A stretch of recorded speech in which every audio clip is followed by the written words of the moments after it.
The session will run for 1 hour, and we'll have to leave just a slightly in front so that people can get to another session. So if you want to wrap up with 5 minutes to have a discussion, people can move on to the next session.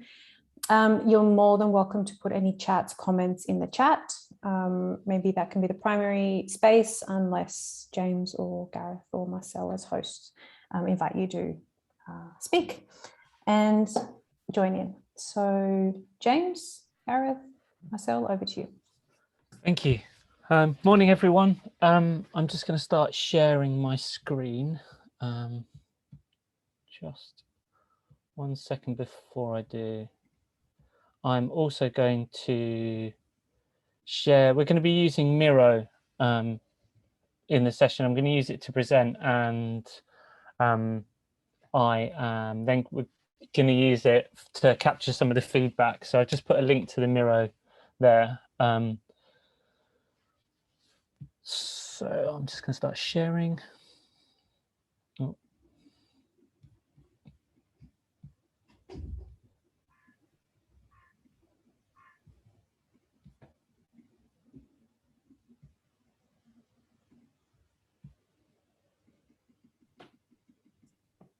Start on the right page. So yeah, welcome everyone. I'm going to use this session to talk about a project that myself have been working on. I think I've been working with myself since December of last year, and I've been working on this sort of off and on for the last couple of years. And the aim of this session is, oh, just 1 sec. So would everyone mind not clicking on anything on the Miro, just because it kind of does stuff to the presentation, if that's cool. So the aim of the session is to give you an overview of the scope, ambition, and the next steps of the Matalog project, to capture your thoughts and feedback on what I've talked about, and give everybody an opportunity to say something if you want to.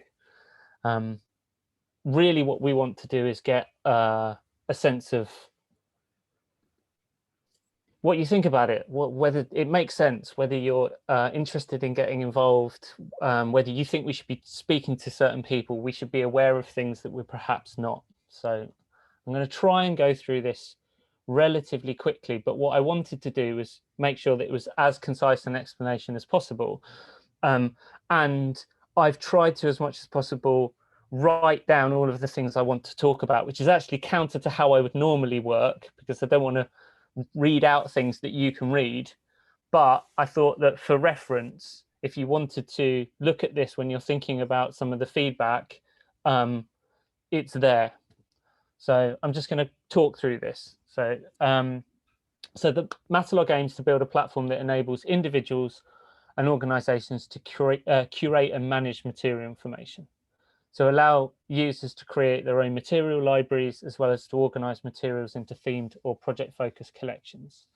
Allow users to create index profiles for distinct material products, so specific plywoods. So it's this material from this supplier rather than a generic profile of a broad product category. Profiles will be added to those already in a global library, and once a profile is created, it can be searched for, compared to others, and added to a user's collection. I'm hoping as I talk through this will make more sense. We want to develop a crowdsourced, open access global repository of material products, and a platform to leverage them. So think about this as a kind of part wiki, where the pages within a wiki are profiles of discrete material products from specific producers. And this would allow for others to create tools that leverage this global material library, integrating into other platforms and enabling new functionality. So that's our ambition. So what that means is we've got these 3 pillars of the project. The first is an open and global standard for a material profile, which will allow for effective comparison between one material and another, especially when you're dealing with very diverse materials. We want to build a data structure really rather than a database, so that we've got almost like a URL for every single material. So they're discrete and unique. They don't necessarily have to be hosted or be located in a single database. They're, as the web works. And then the third pillar is about developing the platforms and tools to leverage that. So what that means is we'll develop an API to be able to call on that data and to be able to interact with it, so that we've got what is in effect a global wiki. So you can contribute to a profile, you can search the profiles, you can have comparison of the profiles. We hope to be able to have natural language queries to enable people to ask questions either in technical language or layman language. We'd also hope in time to have this as a multilingual platform, so that anyone anywhere can ask almost any question and get sensible answers. Just as an aside, one of the key things in this, if you search for the word material on a platform like Google, you'll get Google's design specifications. And that's because the word material has been co-opted to mean many other things. So what we want to do is to try and build a structure which allows people to search in a fairly unstructured way, but get the data that they want, because it needs to be specific. Then, as part of this, we're looking at developing user accounts. So we're in the process of setting up and developing 2 material libraries as a test bed for the project. And what that means is that we're looking not just creating the architecture for search, but also for people to curate the material information that they use within projects, phases of projects, objects in projects, and then there's an opportunity to be able to carry that data through into objects and onto into buildings, as you would do with BIM, building information management. But this is trying to take this more at a kind of global scale and out of a particular sector. And as I said, with material libraries, it allows a Fab Lab to have a material library of stock or of interesting material, and to see what another Fab Lab has got in its inventory, and then through the comparative search be able to see whether those materials are exactly the same or if there's any differences between them. And this is especially important if you're working towards a distributed infrastructure for a kind of decentralized design, where someone might want to replicate it, but if they don't have the exact same materials with the exact same properties, going to need to work out how that design is modified. This is especially important in the Fab City vision, because the part of that vision is about working within local variables rather than working within global material standards, because materials are not evenly distributed, and nor should they be if we're working to a vision which is not a kind of homogenized future. So why do this? So it's estimated there are about 160,000 distinct materials. This is multiplied many times over, because those materials are then created as products. So there's slightly different formulations, there's different impacts in terms of logistics, extraction, etc. So a material from X country is not the same, even if it's formulated the same as a material from somewhere else. And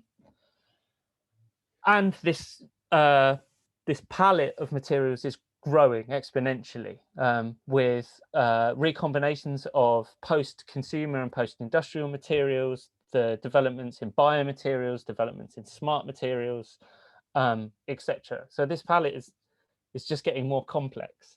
And we know material use has consequences. Now, global materials economy is linked to wars, organized crime, corruption, state-sanctioned habitat destruction and biodiversity loss, a litany of health scandals, and child exploitation. Of course, there's a whole part of that sector which has positive regenerative impacts, but it also is massively problematic. And we know this primarily through the kind of headlines of GFG, greenhouse gas emissions. But we also know it through microplastic pollution, we know it through sea acidification, etc. So given the scale and complexity of this challenge, we need an architecture which is essentially free at the point of use or at marginal cost. We need it to overcome the fact that the data that's currently held on the materials that people use is fractured. So it's across multiple data sets. Key pieces of information are many clicks away within the same supplier website if that information is available through material safety data sheets or technical data sheets or certification. It takes a lot of time to be able to just correlate the information on a single material, let alone compare that to something else. There are services available. I'm going to pick that up in a minute, but we don't have an overarching data infrastructure for materials. There is no web standard for material data or the legislation to mandate it. So we need another solution. We need a way of building it. So without this single point of truth about each and every material, we're not going to be able to get to a functional circular economy that allows for everyone to be able to engage on a level playing field. At the moment, if you look at where the expertise lies for material selection within the circular economy on a kind of a data analytics side, where people are able to really crunch the numbers and to be able to say X is better than Y through going beyond a kind of simplistic life cycle analysis where you're looking at material categories rather than specific material products. This lies in large companies. So if we're going to give over the future of production within the circular economy to large companies, that's kind of counter to our vision within Fab City. So we need a infrastructure. So relevant to the Fab City vision, I've picked out just a few examples. So if you look at personal fabrication, it's going to help support the selection of locally available materials. Local availability could be through virgin extraction, it could be through growing in biomaterials, it could be post-industrial, post-consumer, or it could be through the reuse of componentry. So in social fabrication, at the kind of Fab Lab and the other collective making sites, this will be through material libraries, material inventories, and links to suitable machines, settings, and guidance, etc. So one of the ideas within this is that you'd have a global repository of data, but you'd also have an account which allows you to stick contextual information for you as a lab or you as a maker. So you're able to say, don't use X on that machine because it's going to mess it up, or this machine will only take these materials. Or if you're going to use this material on this machine, you're going to have to use these settings. This is what we're hoping to get to. And then if you look at the kind of circular fabrication and the batch production scale, you could look at identification of materials used within a project to support better custody, reduce reuse and recapture. So you're able to make the material selection or specification public to all those, if it's distributed batch production, you're able to kind of share that information effectively, especially if you kind of link to some of the initiatives that are being talked about this week. And then in terms of global supply chains, you might have identification of reliance on a single origin or scarce material. So if everyone's specifying something in their projects, then we might be able to do data analytics off the back of this and look at the fact that the demand, even though it's seen as a sustainable material, perhaps, it's not sustainable at the demand it's being thought about. Because this is the thing, is that there's no sustainable materials, there are only sustainable systems. So this kind of knee-jerk, oh, I'm going to use this material because it's sustainable, doesn't work. You know, those kind of heuristics are, we need to move beyond. They're kind of naive at best, really. So the benefits to other organizations, we're thinking about educational institutions, you know, certainly as an educator. So I run a product design course at the University of Brighton. This could be used to link to student projects for their inductions into workshops, the inventories of the materials available to them, so they're able to scrutinize those materials. And as courses, we're able to identify the need to develop substitute materials for materials that are problematic. Certainly within product design sector, within education, there's a lot of use of plastic foams for modeling. You know, basically you're just taking a problematic material and turning it into dust and then making it even more problematic. And for such a short lifespan. We're looking at micro SMEs to help them manage material. In fact, I've just written a project plan to work with a local furniture company to help them manage their material information and to work with clients to help guide clients to more sustainable project palettes. So the clients are able to specify what they want the company to use based on the data that has been made available rather than what they've seen in a magazine.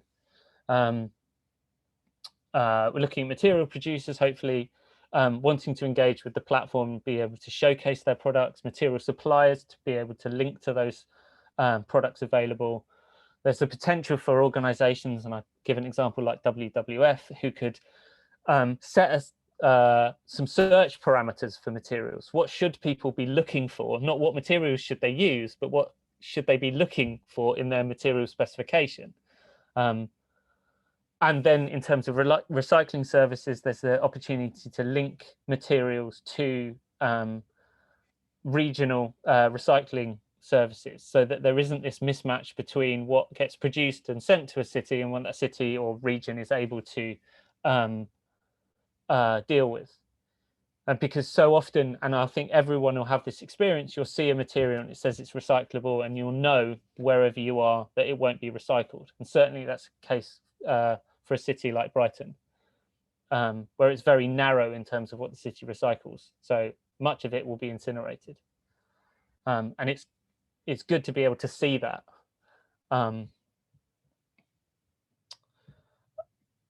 So does this already exist? Well, no, it doesn't. So there's many pieces of the puzzle.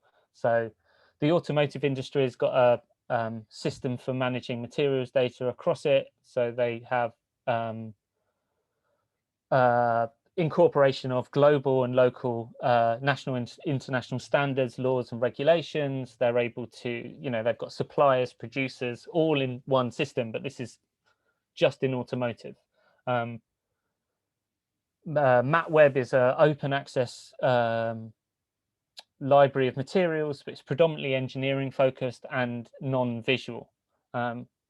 So it's not particularly effective if you're looking to think about designing something. It's only effective if you know the material and then want a bit of data about it. Granter is a fantastic tool, but requires paying for and gives you a lot of technical data on a material. But it's presented in technical language, so it's fairly impenetrable if you aren't familiar with material science, or at least have an introduction to it. Materials Council offer a software platform to help people manage their materials, but not in an integrated way where all material libraries would be connected and they would be connected to other services. Nor do they envision something like we do in a kind of global database. And then Material Connection is one of the multitude of companies that have paid access to online databases, materials, and supply their customers with like new, novel, interesting materials. But it's very much about like what's interesting. And I think we need a system that deals with the mundane, because that's 90% of what we do is mundane and problematic.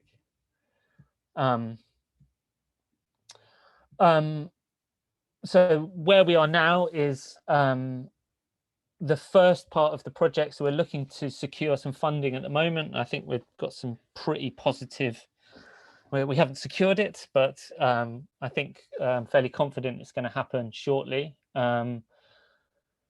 So the first prototype is going to be able to search and view materials in a global library. That library is going to be quite small, and it will be the materials added by the Matalog team and the initial collaborators. I guess one thing I haven't said about a kind of key aspect of this is we're looking to build this kind of crowdsourced user generated data set. But ultimately what we want is the material producers to verify that data, to take ownership of the data. So as they produce the product, this material product, they should also be producing the data about it and doing it in a way which is hopefully hosted on the platform. So we're going to create user accounts, we're going to create and edit materials, and manage material collections and add non-open data to the profiles. And this is to test the following hypothesis, that people will identify value in searching and viewing materials for research or other purposes. And I mean that in terms of researching materials, not being a researcher. People identify value in curating materials into collections for various processes or purposes. And material producers will identify value in having correct information represented.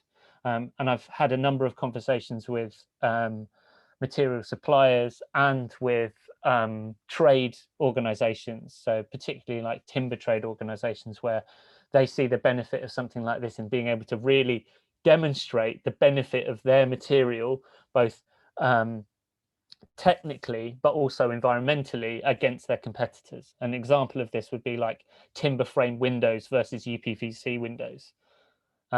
Is that they're able to use something like this to very clearly articulate to everyone that their product is superior. So what we want to do now is get some feedback from you. So there's 4 areas. So you don't have to answer all of them. Just go towards something that you have. Hopefully this has sparked some thoughts in everybody. That so thoughts on the project. Are there any questions? Have I said something that doesn't make sense? Do you want more clarity on something? Can you see any weaknesses or oversights within the project? Can you identify benefits to you personally, or benefits that we haven't maybe identified? So suggestions, what other services or layers of software can you see using the Matalog database? What would a minimal viable prototype look like if you developed it? You know, if it was your project, would you be taking it in a slightly different direction? So connections we could make. So who should we be speaking to and why? We might have already spoken to them, but you don't need to second guess. Just anyone that you think would be interesting in terms of supporting the project or in helping guide us. What other initiatives should we be aware of? What opportunities for integration do you see? And then whether the last one is about whether any of you would be interested in being involved and how. So we're going to need people to do some beta testing. We're going to some point do well, we thought about doing a crowdfunding campaign, but it might not be necessary at the moment. But ultimately we want to try and raise the profile of the project. So is this something that you think would be beneficial to you and your community? And if so, how might you get involved? And then what I've got below this presentation is just some sheets that I'm hoping if we have like 5 minutes. I realized I've talked for longer, much longer than I thought I would. If you can just capture some of your thoughts, and then if you're keen to speak, the next part of this is I'm going to hand over to Gareth, and just take the hand icon and put it above your worksheet. I'll show the worksheets in a minute. and if the sheets are grouped into 3, so if you could just have a look at what someone's written either side of your board, if someone hasn't, you can just skip to another board where someone's written something. And if you just scan through it, and if there's things that you think, oh yeah, that's a really good idea, that's a good comment, just put a dot next to it. This isn't to vote, this is just to show some appreciation for maybe what someone else has said, and just to give us an idea of whether you think there's something in that. And then we'll go round those who've got their hands up on the board, and we'll give you everyone an opportunity, if we can, to say 1 or 2 of the things that you've got on your board, hoping to try and give everyone a chance to say something. For those of you unfamiliar with Miro, there's on the left-hand side, there's a toolbar. The only 2 tools that we really need to be aware of is the text tool and the note tool. Although I've put notes on everyone's board, you just double click on the note and then start typing. And then if you want to navigate, there's a navigation panel on the right-hand side. And then contacts for us, I've put on the Miro as well. So I'm just going to come out of this and just show as an example. Oh, everyone's having a look. So if I could just, Gareth, how do I bring everyone to me? I've forgotten. Anyway, so I'm sharing my sheets, just sharing my screen so you can see me anyway. So what I've got is, as an example, I've put a hand above here, I've put my name, I've put a LinkedIn link. Put it if you want to, you don't need to. And then there's some dots you can just grab and stick. Oh, on your boards there are, you can just grab these ones and stick them somewhere. You can stick them on your own comments as well. If you think I've made a brilliant point, everyone should appreciate it. You can put some dots on that too. So I'm going to stop sharing now and hand over to Gareth, and if we can have sort of 5 minutes or so just to capture some thoughts. And there's nothing for me to say really. I'll put a timer up for 5 minutes. Okay, thank you. And then I think we'll have time for about 15 minutes of talking. If we so.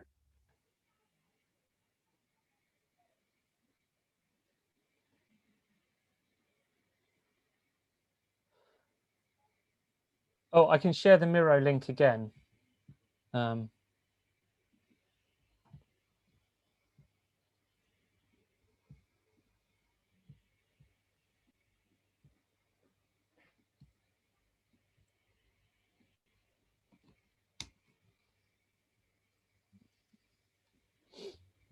Gareth, there are also 2 questions from the chat that I've just added to the Miro board. You've probably seen it. Maybe we can. I've just discovered a Miro function which allows us to have a bit of music while we're doing this. Oh, cool. So I'm going to put Smooth Groove on. Smooth Groove. Thanks. I just noticed in the chat that someone's mentioned Metabolic and Eva. And just to say that Liz from Materium, Liz Corbin, Eva and Chris from Metabolic, and I wrote a paper about 4 years ago together on, it's called Material Democracy. So we wrote a paper on the need for open data infrastructure and architecture. So yeah, thank you for that.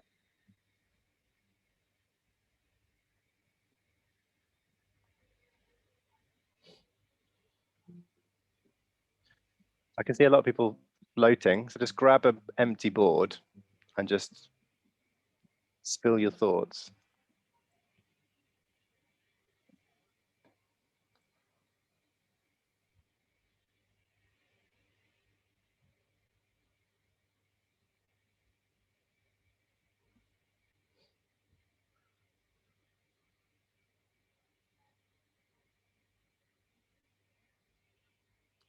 Smooth Groove.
I can just see if a few people are making notes on the example board where this is totally fine, but so that we can see who wants to feed back.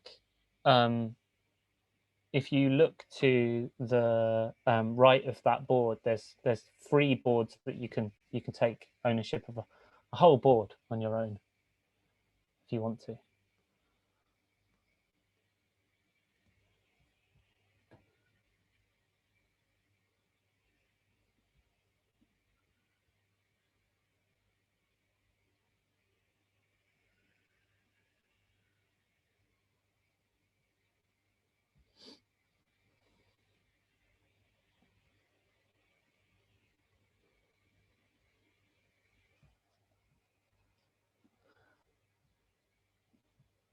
And also, for those of you not so familiar with Miro, what a great feature of Miro is if there's a link to something on, if you just copy, you can paste the link in it, and it gives us a kind of little visual icon of it. So rather than writing the project out, just copy and paste the link in.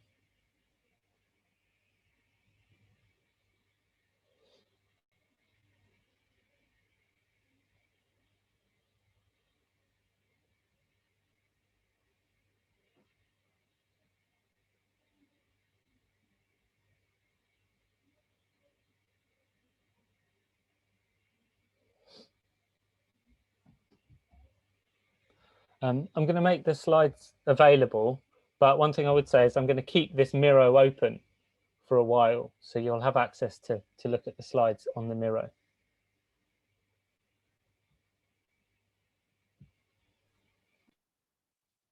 Yeah, that was a very quick 5 minutes. Have people had a chance to write things? Would people like a little bit more time? Can I suggest some? Probably there's someone who might have written something or maybe hasn't, but would be willing to start the ball rolling.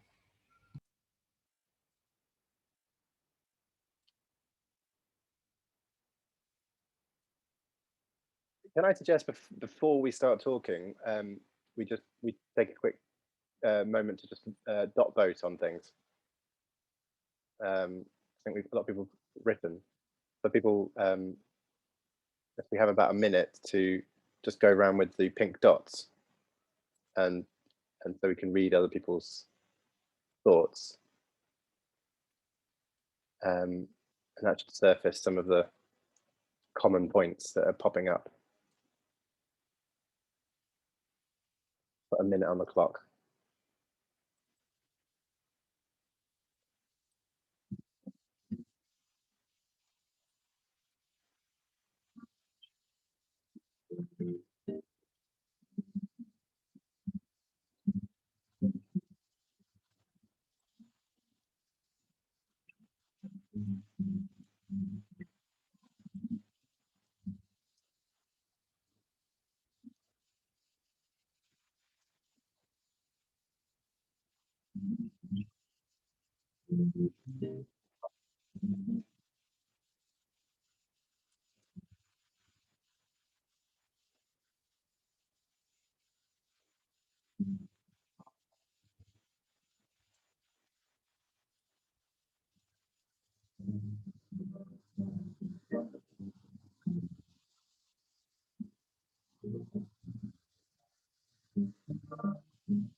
James, I think I'll chuck a question back to you,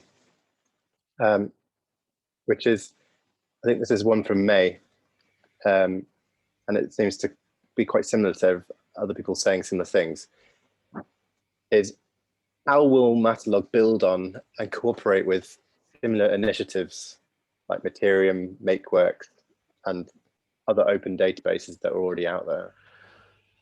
Okay, well, I think there's probably an answer for every initiative.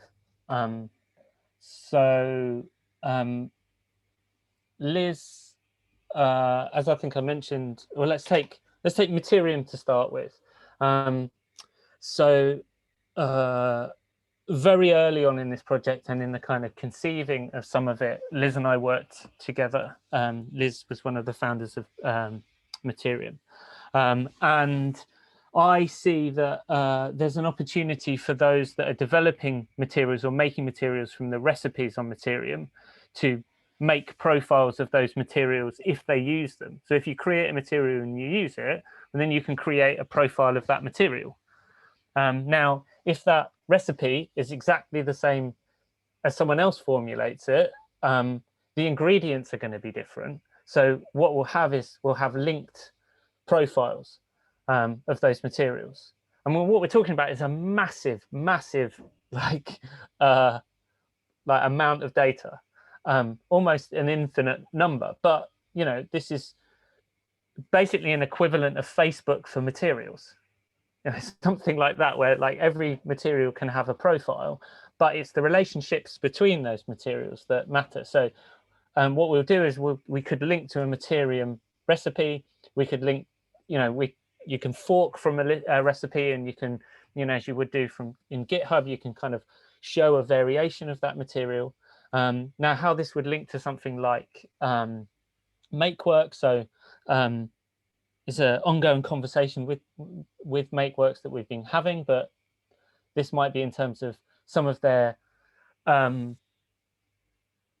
the companies profiled on MakeWorks, showing what materials they work with, or for someone to be able to contact MakeWorks and send a link to a material saying, hey, could you work with this material? Or something being produced that would both have a kind of digital stamp of the MakeWorks producer and the materials that they've used. Then in terms of other, we're also hopefully going to be looking at how we might work with Wikifactory, so bill of materials on design projects, and then where those bill of materials are specific, they would also contain the search parameters and the specifications of those materials that would help someone else select a material as an equivalent. So if someone's saying you should use this recycled PET filament, then if that's not available where you are, then you've got the headline criteria for the material specification, and that will hopefully help you find a substitute, because all it is search terms. It would also show you the gaps. There is no recyclable PET where you are. And you're like, oh, okay, so I might need to get that. Maybe I could offer this, or maybe we could make it. And then there might be, you know, other platforms which would, you know, either within the Fab City kind of ecosystem or beyond, that would help, you know, navigate towards making materials. And also there's an opportunity, as you kind of cascade through this, that if you have a product that's made out of material and that has a digital twin that has a set of profiles from the materials that made it, you can then disaggregate and take that apart and then use those profiles again in the next thing that you make. Or if you change the materials and you reformulate the materials into a new material, you can also add that data to it. Leopold, you've got your hand up. Did you want to say something?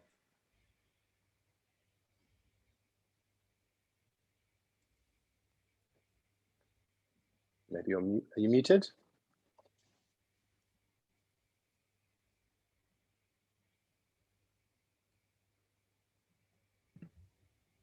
I think he had his camera on for a second, but now it's off. So maybe he left. He's got some coffee, maybe.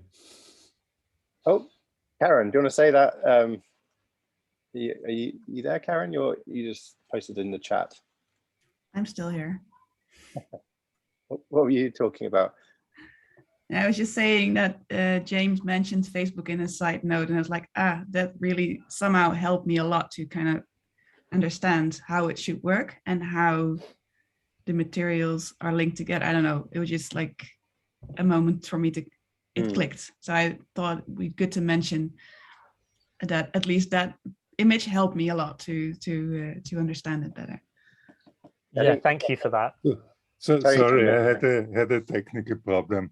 I think that the answer could be a federated system, which is, I got the impression that that's anyway the idea behind the distributed Fab City concept, to have a federated system where you can link between different systems.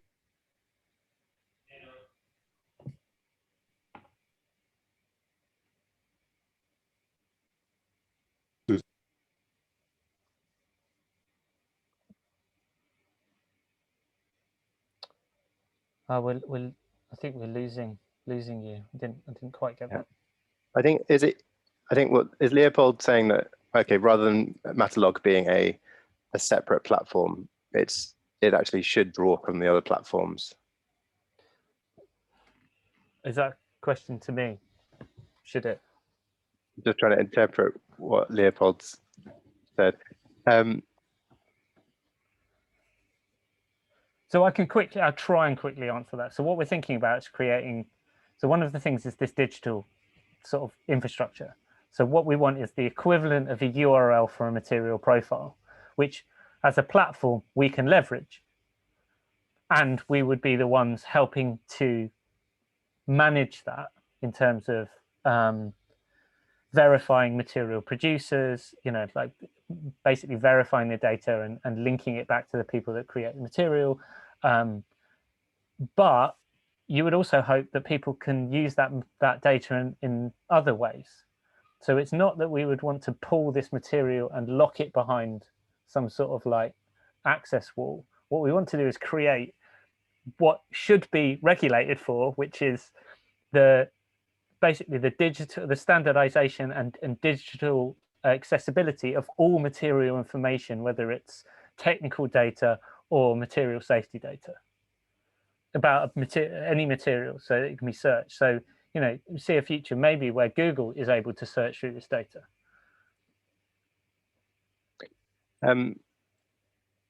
Felipe, I'm just reading your board. Are you doing a PhD in this topic?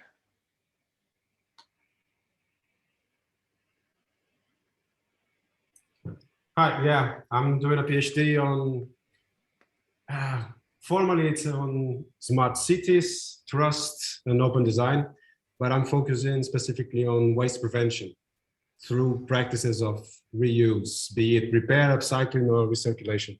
So I am actually really interested in finding ways to organize information about how reusable things and objects and materials are. So that's what I'm asking about. I guess there's this difference between the idea of a material and the idea of an object or a thing or a product. And yeah, that's part of my, I guess, a part of what I'm trying to ask here. And then you get, I think it was Tony made the point, Tony Terry made the point that if obviously materials are not, materials themselves are products. And so does it not just become a marketplace where you've got two competing brands of PLA trying to prove they're the best one? Well, so yes, in a way that it might become a marketplace. It depends on whether we would want to build that kind of functionality in. And I think one of the things we want to do is build an organization. We want to build a foundation. We want to make this not for profit. We don't want this. It's not about trying to design something which is basically a kind of hungry vehicle for trying to extract value. Very much a vision of this is to create something which is of value rather than something that generates value for those that build it. And as such, it might be that there is a market functionality, but you'd want to use that to steer people towards materials which have lower impact or have positive impacts, and kind of net positive, which is actually very difficult to achieve. But if we've got the data, then you do want to steer people away from one material and towards another. But also you want to give people the understanding of what it means to use that volume at the scale they're imagining it. And then the other question was about products. So yes, absolutely, this is about material products. This is it's about materials that are produced and distributed, and they're the materials that currently have a obligation to produce material safety data sheets. They try and sell themselves. They have technical and other promotional data available. And it's that data that we want to try and wrangle. And then in terms of products, well, products are made from materials, either singular material or an amalgamation of many. So this is an opportunity to actually describe the materials. And that's in full. So if you say, oh, look, there's a chair, it's made out of oak. Oh, isn't it great because that oak comes from this locally sourced whatever, but you don't talk about the fact that it's glued together with epoxy, and you don't talk about the fact that it's covered in a particular surface finish, and the problem, might be problematic nature or benefits of those materials, then you're not really telling the complete picture. You also might be saying, oh, look, it's amazing, it's made from oak, but you might not be, you're not really giving the opportunity for someone to scrutinize it. So if you say it's made from this material, from this supplier, then you're allowing other people to scrutinize that data. I wonder, Helen, you have experience in running an open database. Do you have, what are your thoughts on this? Hello. I think it's the mobilization and the kind of networks that you work through, which is brilliant in terms of where this is coming from and where today is happening in terms of the through the Fab City network. So I think it's the imperative is the people and the connectivity really.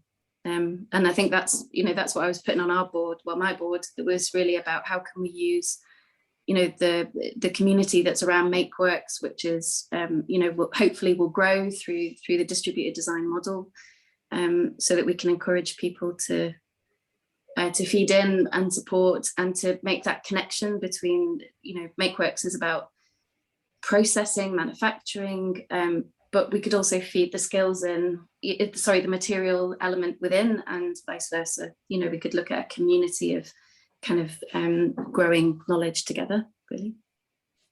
And May, I'm picking on people with their cameras on, but also you've been writing a lot. Do you have any thoughts you'd like to add to your post-it notes?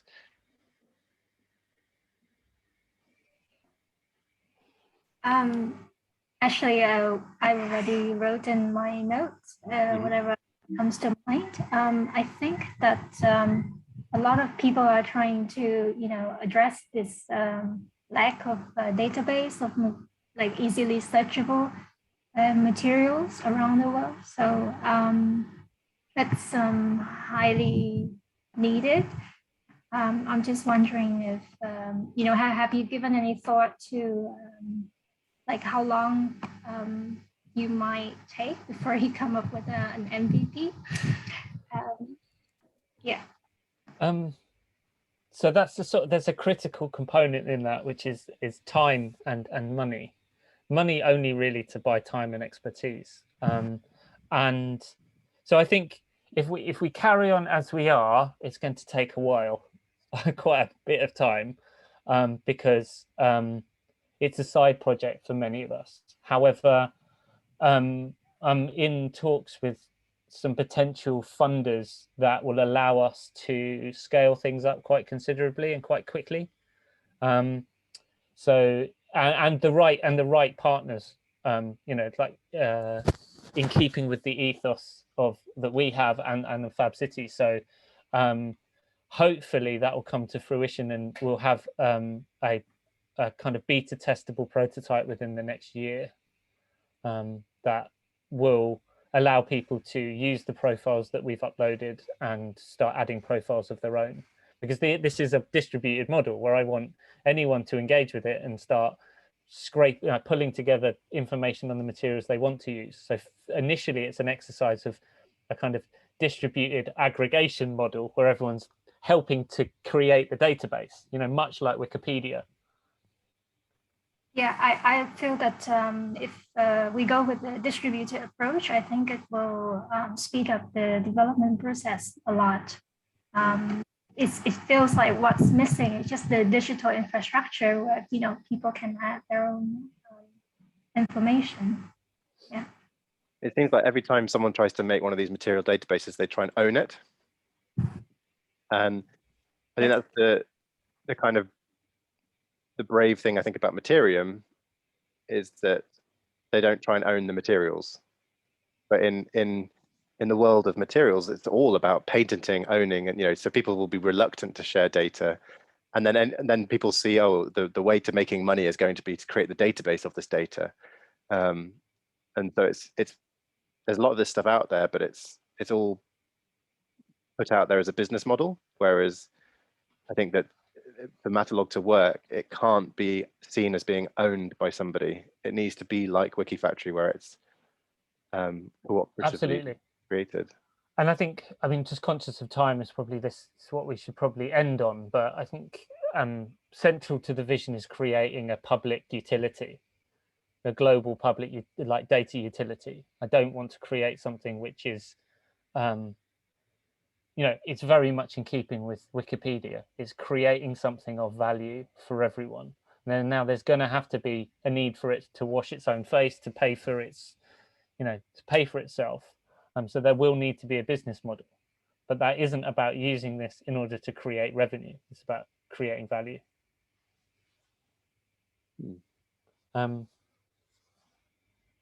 We're being reminded we need to end soon and give everyone time to go to the next session. Well, this board will stay live, won't it, James? It will. Yeah, I'll leave it open. And thanks for giving everybody's LinkedIn and contact details. And if you want to be more part of it, please make a note. It's been really helpful having everybody contribute. Yeah, thank you, everybody.